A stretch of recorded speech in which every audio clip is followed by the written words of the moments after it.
I'm going to talk today about perception because this is a really, really easy concept, but it's something that I hadn't understood.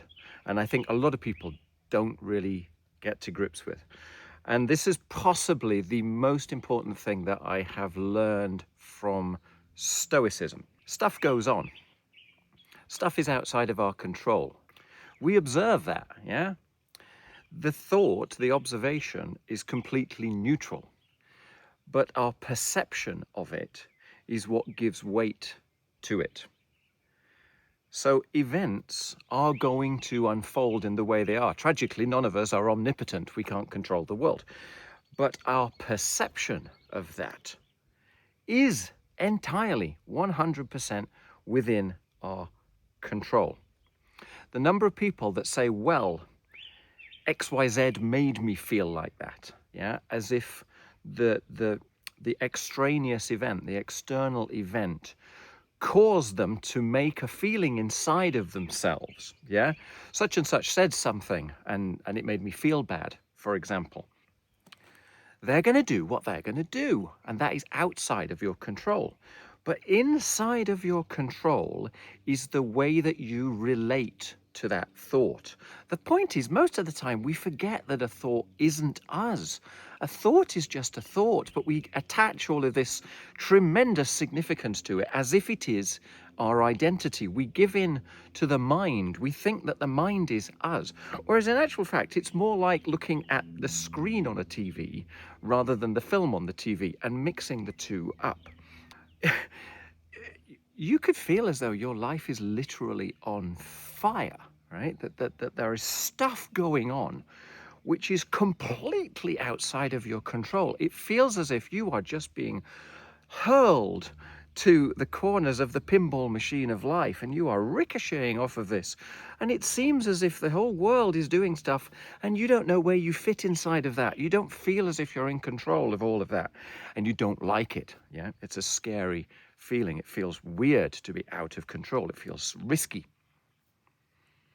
So you can come to the conclusion that this is very bad, that I'm going to run away from this, that I don't like this. You can also come to the conclusion of that, of, wow, I feel alive.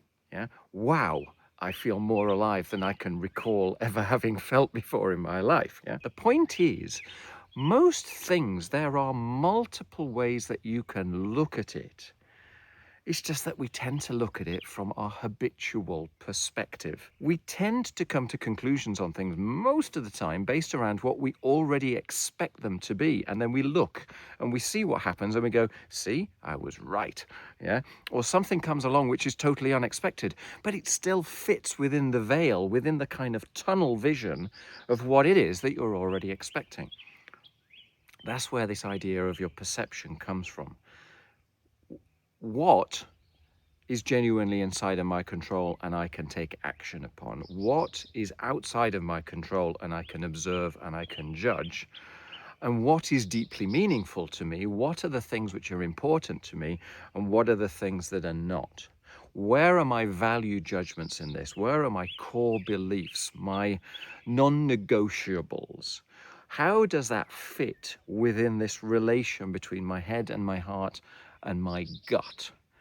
And therefore, where do I let my perception go?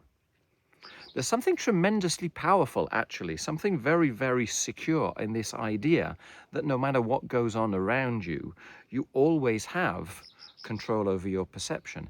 It's not as if something goes on and you must feel in a certain way. You can choose your feeling.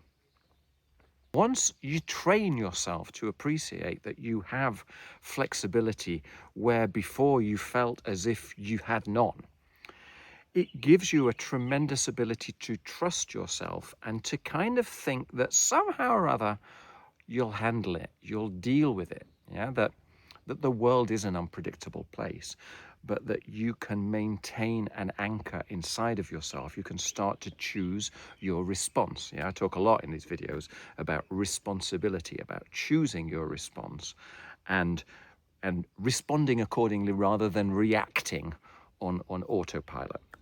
You can judge the way that I speak in a myriad of different ways, all of which will feel correct to you in this moment in time, but all of which are just one of a whole rainbow of different potential ways. You can listen to my words and you can go, yeah, well, that's all right for him. That somehow that won't work for me. That's one way of doing it, but that's probably based around your prior expectation. You can also similarly look at it and think, I don't know if that makes sense to me, but I'll give it a go. Sort of an open-minded approach, which I would wholeheartedly recommend. You could equally look at it and go, oh my God, that fits into exactly what it was that I've been listening to and I've been thinking about. And here it is, the power of manifestation, the power of the universe has delivered this video to me at this particular moment in time. If it works for you, that's great too, yeah? But these are all legitimate responses to my words, or my words were the same.